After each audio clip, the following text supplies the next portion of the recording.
Thank you so much for joining us today for our third annual Walk in My Shoes event. I'm Robert Ortiz, FHR Director of Peer Recovery Services. This year is a little different from others because we're going virtual. Even though the walk this year might look a little different, the fundraiser is still supporting the same important cause. We're here today at Fort Taber in New Bedford, but no matter where you are, we thank you for being part of a Walk in My Shoes. Throughout this video, you'll learn more about FHR's programs. You'll also have access to some wellness workshops that we hope will be helpful to you during this time. We thank you again for your support and welcome you to a Walk in My Shoes.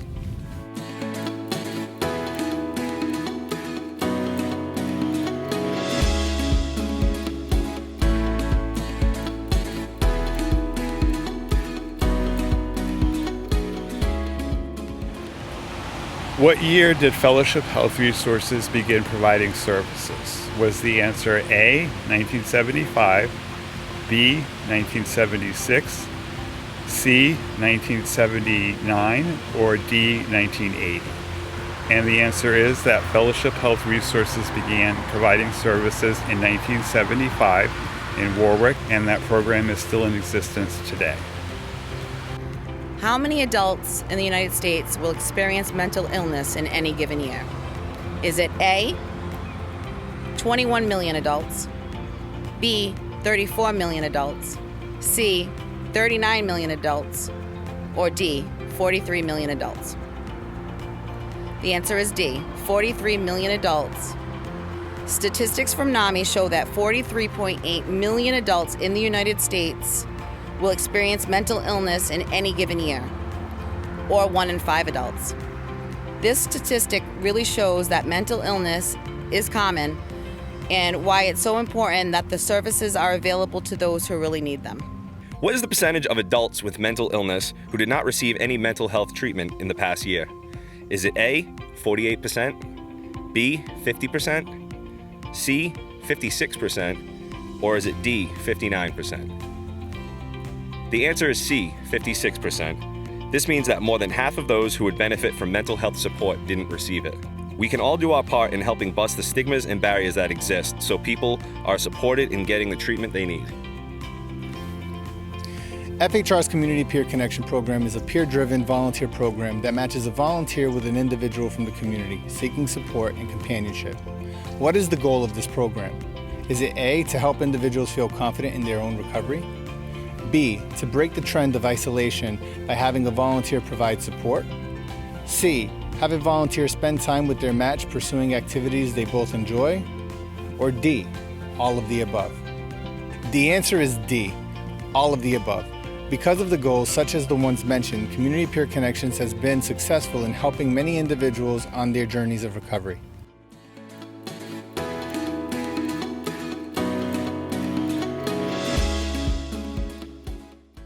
Hi, I'm State Rep Tony Cabral, and welcome to Walk in My Shoes virtual event today. It is a pleasure for me to participate again on Walk in My Shoes event as I have done in the past. These past several months have been eye-opening in a number of ways for several reasons. Now more than ever, we must highlight the importance of mental health and supporting those in need throughout our community. We have a critical opportunity to bring visibility to the fact that mental health issues impact all of us collectively. In the midst of the ongoing pandemic and social unrest, our neighbors are experiencing isolation, stress, and anxiety at troubling levels. No one should have to suffer in silence. Thankfully, there are ample resources available to those struggling with mental health issues. It's important that we get rid of any stigma associated with getting help and that we create a supportive, healthy, and productive environment for all. We must break down language and cultural barriers to make sure that we are linking in-need individuals with invaluable support systems. I would like to thank our community organizations like Fellowship Health Resources for their unrelenting efforts to support our residents and their mental health needs during this public health crisis.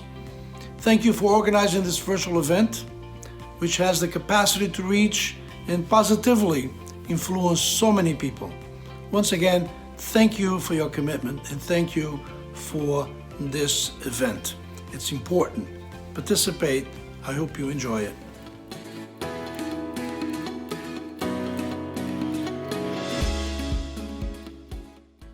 So early childhood, we grew up in Fall River. I had an older brother named Jordan. In early years, things went pretty well. My parents were really fun. They were really nice and goofy. Just like me and my brother. It was a very playful household. To start. My parents, unfortunately, they struggled with addiction pretty badly. So, my brother and we spent a lot of time alone in some of those formative years. Kind of wandering the streets and just kind of, finding our own way. And things got pretty tough for a while. And that's why I feel very fortunate to have an older brother who's just a year older than me. We always confided in one another. We always stuck up for one another. So it kind of got us through that tough time. I would say around the age of about 8 or 9, my aunt and uncle ended up taking custody of us. My parents battled really bad with the addiction. Shortly after we were adopted, my parents lost their fight with addiction about a year after one another. I really started to notice these mental health battles starting, I would say, probably around 16, 17 years old. These are already challenging times, and having gone through, some unfortunate events, certain things didn't come to me as easily. I was a very shy person. I was very nervous around people. So I'd make all these doctor's appointments, seeing, one doctor after another, and everybody's telling me that, I'm healthy. And it was a very upsetting time because I just wanted an answer. I didn't feel like myself, and I really wanted to get to the root of what was really, making me not feel so well. I spent a lot of time at home. I took a lot of time out of work. I ended up spending my entire, retirement that I had saved up for missing all my work, just from not feeling well and being super anxious. I'm starting to think, well, maybe it's mental health, and maybe some of the things that had happened in my past that I never really paid attention to or processed are starting to kind of come up again.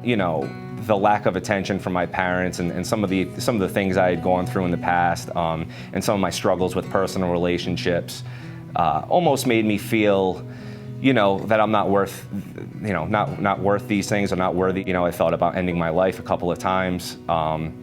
It's obviously, it's a terrible way to feel. I don't feel like I deserve that. I don't feel like my friends and family deserve that either.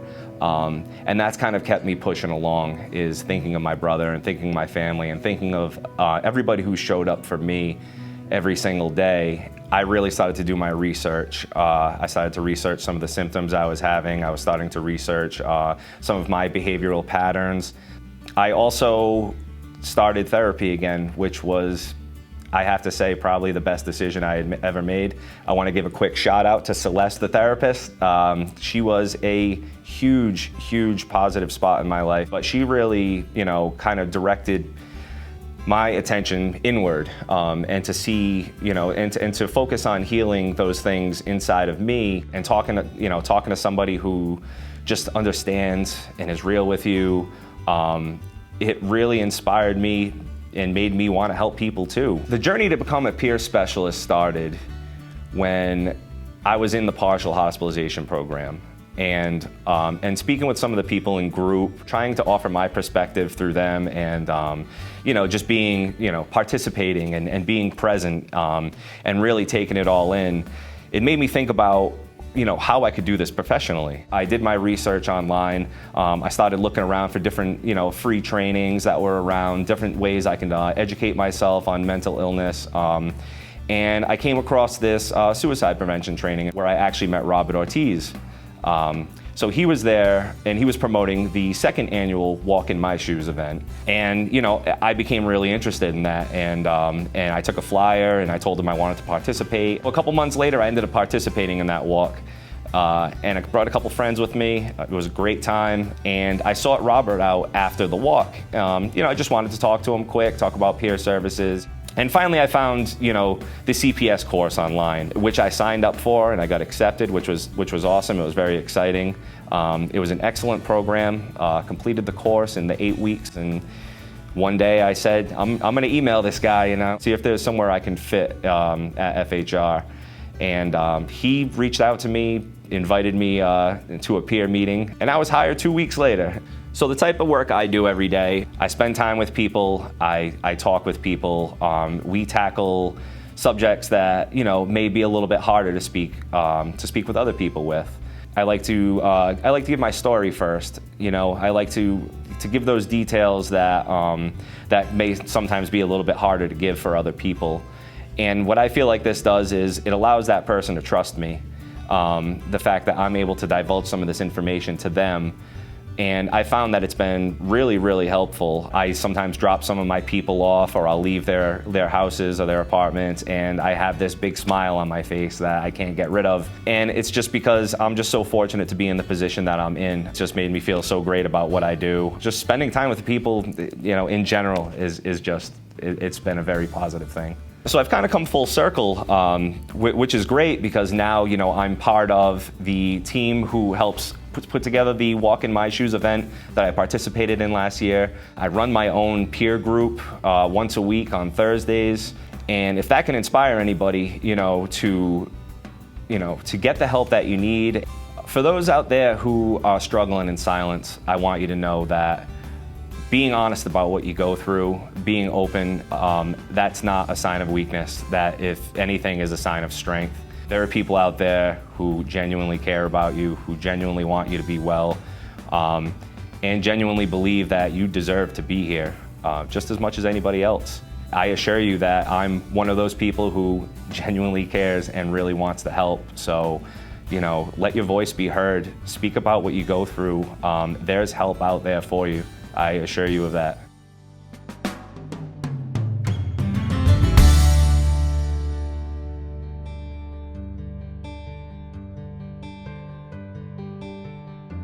Hello, my name is Isabel Story. I'm an educator, writer, producer, director, therapist of over 17 years. As a holistic counselor and a licensed mental health counselor doing both agency and private practice work in the past as a clinical manager, director of special populations, and now as a therapist at FHR working with residents in FHR group homes, ACT, IHH, general outpatient, federal probation, and those dealing with problem gambling. There are so many things going on in the world right now. The pandemic, peaceful protests, riots, global warming, wildfires, the reopening of schools, an election soon to be held. How do we nurture ourselves? How do we take care of ourselves, being with ourselves versus being by ourselves? As you get ready for a walk in my shoes, take a moment to find a cozy, perhaps sunny, warm spot, safe spot, a moment to get comfortable, to gently close your eyes so that you can listen to yourself, be with yourself, honor yourself, trust yourself, forgive yourself, knowing that you are the best rate version of yourself. No one knows you the way that you know you. You have the intimate details of your life. Be gentle with yourself.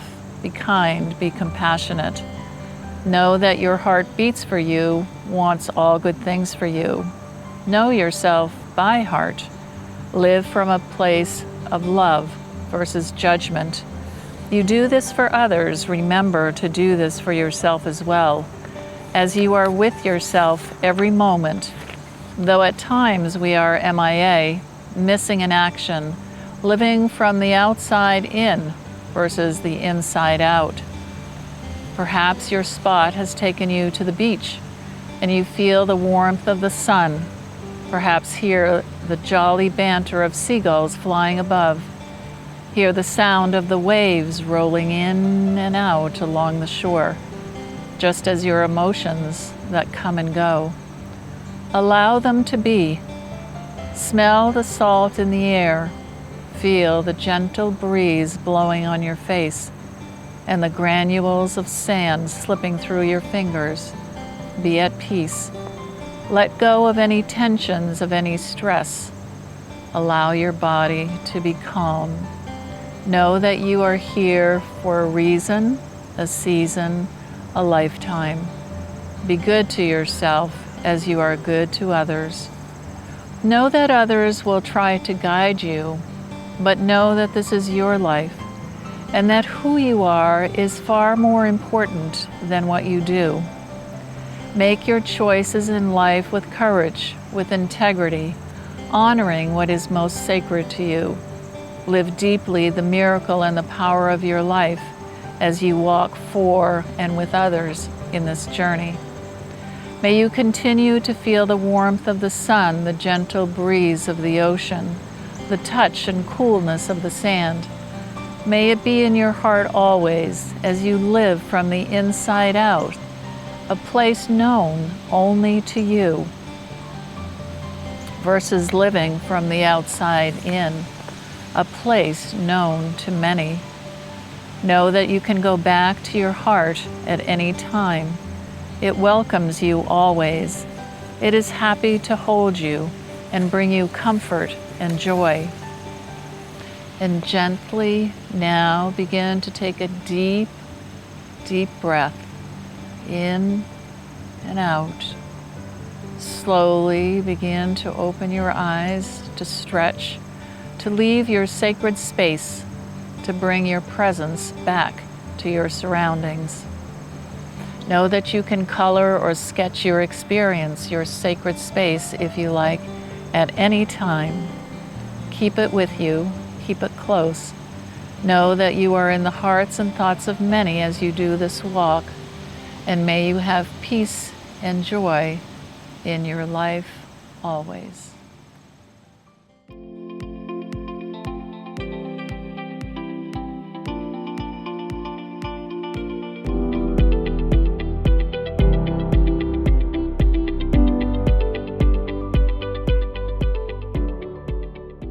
Hello everyone. I'd like to introduce Genevieve Sullivan, FHR art therapist and director of Studio 35. Today we're going to be showing you how to create your own wellness box. Thank you, Robert. A wellness box is a collection of items that can be utilized for a variety of purposes. Today we will show you some of our favorite items over the last few months. Number 1, something to smell. Some ideas for this are aromatherapy scents, a candle, potpourri, or even lotion. Number 2, something to touch. Some ideas for this are a squishy or a stress ball or a Rubik's Cube. Number 3, something to taste. Some ideas for this are spicy gum or sweet or sour candy. Number 4, something to listen to. Some ideas for this are soothing music on an iPod or a mixtape. Number 5, something to focus on. Some ideas for this are a journal and pen, a book, or a friendship bracelet you can braid. Number 6, something for self-care. Some ideas for this are a lotion, nail polish, or a chapstick. So some items I have in my wellness box are some brain teaser puzzles for some times when I just need to get out of my head and challenge my thinking. These are some pretty complicated puzzles that require some skills to open and put back together. They're really good and take a lot of time to solve. Some other things I do enjoy are some other brain teaser puzzles, such as a Rubik's Cube. Rubik's Cubes can be helpful to kind of distract you with what's going on at the present moment. Some finger playing cards. These are something you can pick up at a local CVS, Rite Aid, Walgreens. They're travel size. You can take them with you anywhere if you do leave or go somewhere that is remotely distanced from everybody. But these are really good to play on hand. Some other things that I do enjoy having in my wellness box are some popsicle sticks with some statements on it. This is an activity that we had done about a year ago, which I still add a popsicle stick every other month or so. And they have some statements that say, don't stay in the shade too long, because if you do, you limit yourself. Step out of darkness and into light. So that reminds me that sometimes when I'm struggling with some moments of depression, that getting out of the house puts me in a better place, puts me in a better mood, and creates some positive feelings. Some other things that I do enjoy as well is crocheting.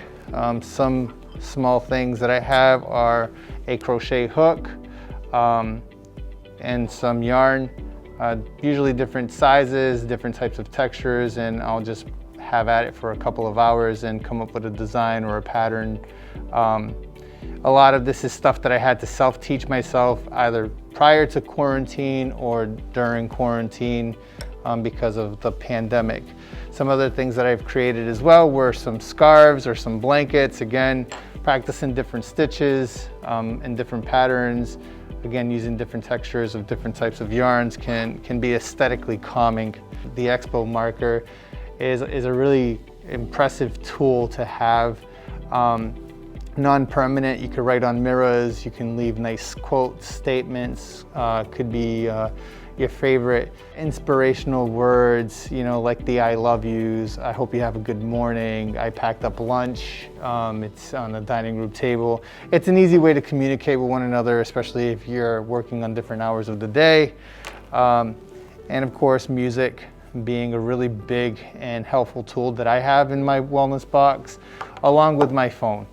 My phone is by far the most important tool of them all. It helps me stay connected in a very disconnected world. I can meet with my friends virtually. I can join support groups virtually. I can reach out to loved ones that I can't visit because they might be in a different state.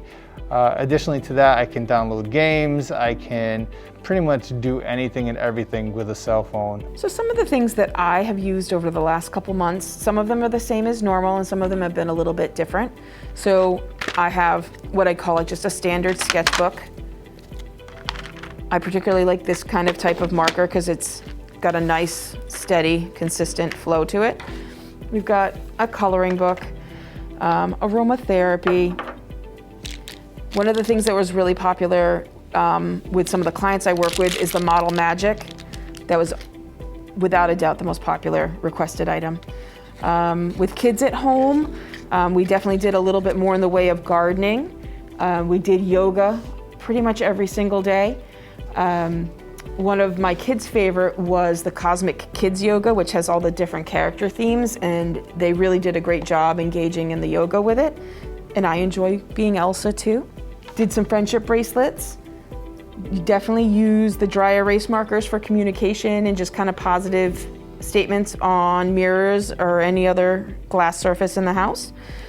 And then of course, same as Robert, the cell phone. There's a lot of communication going on over Messenger or Zoom with the cell phone, keeping in touch with family members that you're not able to see because vacations didn't occur. And I think that's it. We hope this has been a helpful resource for you during this time and that you enjoy making your own wellness box. Thank you for watching and be well.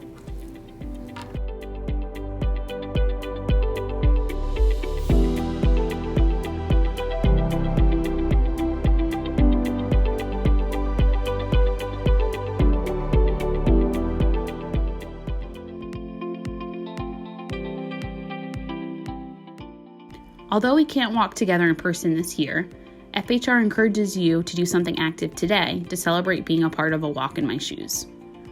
Physical activity doesn't have to be complicated. Something as simple as taking a daily brisk walk can help you live a healthier life. Here are some of the health benefits of walking.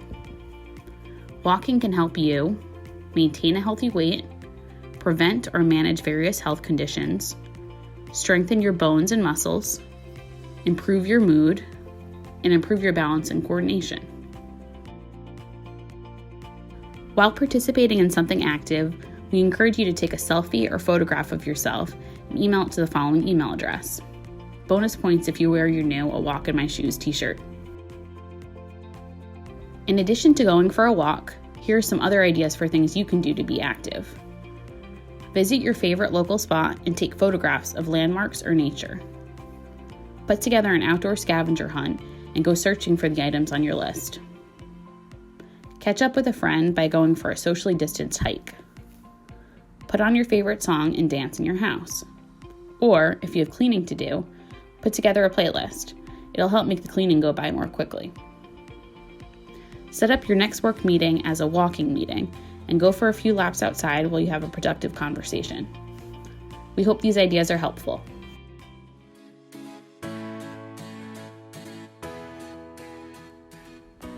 FHR would like to take the opportunity to thank our third annual A Walk in My Shoes sponsors for their support and for making this virtual event possible. Thank you wholeheartedly to our lead sponsor, WJFD 97.3 FM, our gold sponsor, NAMI, the National Alliance on Mental Illness of Bristol County, Massachusetts, and our silver sponsor, Granite Recovery Centers. Thank you to these community partners for being a part of A Walk in My Shoes and for making a difference in the lives of the individuals in FHR's care.